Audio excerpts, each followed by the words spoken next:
ಮಾನ್ಯ ರಾಜ್ಪಾಲರಿಗೆ ಮಾಧ್ಯಮ ಮುಖಾಂತರ ಒಂದು ಮಾತಾಡಕ್ಕೆ ಬಯಸ್ತಾ ಇದ್ದೀನಿ. ಏನಂತ ಯಾವ ದೂರ ಮೇಲೆ ನೀವು ತಗೊಂಡಿದ್ರ? ಹೋದ ತಿಂಗಳು ಜುಲೈದಲ್ಲಿ 26ನೇ ತಾರೀಕು ಒಂದು ಪ್ರೈವೇಟ್ ಕಂಪ್ಲೇಂಟ್ ಅಬ್ರಾಹಿಂ ಅವನು 26ನೇ ತಾರೀಕಿಗೆ ಬಂದು ತಮ್ಮ ದೂರು ಕೊಡ್ತೀರಾ, ಅದೇ ದಿನ ಸಾಯಂಕಾಲ ನೋಡಲ್ಲ ಮಾಡಲ್ಲ, ಇಷ್ಟೆಲ್ಲ ನೋಡ್ಬೇಕಾನೆ, ಸ್ಟಡಿ ಮಾಡಬೇಕು, ಓದ್ಬೇಕು, ಕನಿಷ್ಠ 3-4 ದಿನ ಆಗ್ತದೆ.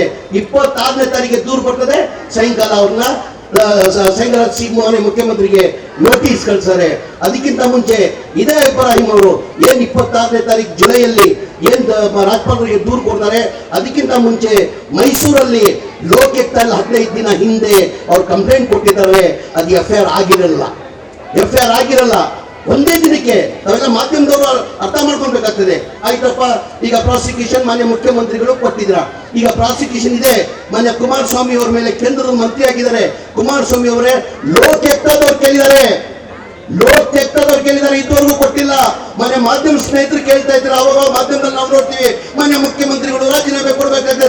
ಏನಕ್ಕೆ ಸ್ವಾಮಿ ಮಾನ್ಯ ಮುಖ್ಯಮಂತ್ರಿಗಳು ರಾಜೀನಾಮೆ ಕೊಡಬೇಕು? ಕೇಂದ್ರದಲ್ಲಿ ಮಂತ್ರಿಯಾಗಿರೋ ಕುಮಾರಸ್ವಾಮಿ ಮೇಲೆ ಲೋಕಾಯುಕ್ತವ್ರು ಕೇಳಿರೋದು.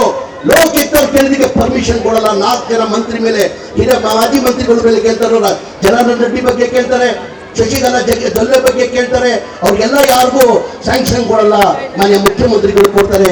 ದಯಮಾಡಿ ರಾಜ್ಯದ ಜನ ಅರ್ಥ ಮಾಡ್ಕೊಳ್ಬೇಕಾಗ್ತದೆ. ಈ BJP ಅವರು ಬೇಕಂತ ನಾವು ಒಳ್ಳೆ ಕೊಡ್ತಾರೆ ಸರ್ಕಾರ, ಅವ್ರು ಸಹಿಸಕ್ ಆಗ್ತಾ ಇಲ್ಲ. ಆಮೇಲೆ ಮಾನ್ಯ ಸಿದ್ದರಾಮಯ್ಯ ಅವರು ಪಾಪ್ಯುಲಾರಿಟಿ ಸಹಿಸಕ್ ಆಗ್ತಾ ಇಲ್ಲ. ಅದಕ್ಕಿಂತ ಹೆಚ್ಚಾಗಿ ಅವ್ರಿಗೆ ಏನಾಗಿದೆ, ಒಬ್ಬ ಬ್ಯಾಕ್ವರ್ಡ್ ಕ್ಲಾಸ್ ಅವನು ಮುಖ್ಯಮಂತ್ರಿ ದೇವರಾಜ ಆದ್ಮೇಲೆ 2ನೇ ಬಾರಿ ಯಾರನ್ನ ಮುಖ್ಯಮಂತ್ರಿ ಆಗಿದ್ರೆ ಅದು ಮಾನ್ಯ ಸಿದ್ದರಾಮಯ್ಯ ಅವರು ಆಗಿದ್ದಾರೆ. ಅದು ಸಹಿಸಕ್ ಆಗ್ತಾ ಇಲ್ಲ. ಒಬ್ಬ ಬ್ಯಾಕ್ವರ್ಡ್ ಮುಖ್ಯಮಂತ್ರಿನ ತೆಗೆಕ್ಕೆ BJP ಅವರು ಪ್ರಯತ್ನ ಮಾಡ್ತಾ ಇದ್ದಾರೆ. ದಯಮಾಡಿ ಈ ಹೋರಾಟವನ್ನು ನಾವು ನ್ಯಾಯಾಲಯದಲ್ಲಿ ನ್ಯಾಯ ಸಿಗ್ತದ ವಿಶ್ವಾಸ ಇದೆ. ಇವತ್ತು ಈ ರಾಜ್ಪಾಲರು ಕಚೇರಿನ BJP ಕಚೇರಿ ಉಪಯೋಗಿಸ್ಕೊಂಡು ಇವತ್ತು ಈ ಕೆಲಸನ ಮಾಡಿದ್ದಾರೆ. ನಮ್ಗೆ ನ್ಯಾಯಾಲಯ ಬಗ್ಗೆ ವಿಶ್ವಾಸ ಇದೆ. ಇವತ್ತು ನ್ಯಾಯಾಲಯದಲ್ಲಿ ನಮ್ಗೆ ವಿಶ್ವಾಸ ಸಿಗ್ತದಂತ, ನ್ಯಾಯಾಲಯದಲ್ಲಿ ನಮ್ಗೆ ನ್ಯಾಯ ಸಿಗ್ತದಂತ ನಮ್ಗೆ ವಿಶ್ವಾಸ ಇಟ್ಕೊಂಡು ಏನಾರ ಮಾಡಲಿ BJP ಅವರು, ಜನತಾ ದಳದಲ್ಲಿ ಏನಾರ ಮಾಡಲಿ, ಸಿದ್ದರಾಮಯ್ಯನ ಮುಖ್ಯಮಂತ್ರಿ ಆಗಿರ್ಸಕ್ಕೆ ಸಾಧ್ಯ ಇಲ್ಲ. ನಮ್ಮ ಪಕ್ಷದ ಹೈಕಮಾಂಡ್, ಎಲ್ಲ ಶಾಸಕರು, ಎಲ್ಲ ಸಚಿವರು, ಎಲ್ಲ ಕಾರ್ಯಕರ್ತರು, ಎಲ್ಲ ರಾಜ್ಯದ ಜನ, 7 ಕೋಟಿ ರಾಜ್ಯದ ಜನ ಸಿದ್ದರಾಮಯ್ಯ ಜೊತೆ ಇದ್ದಾರೆ.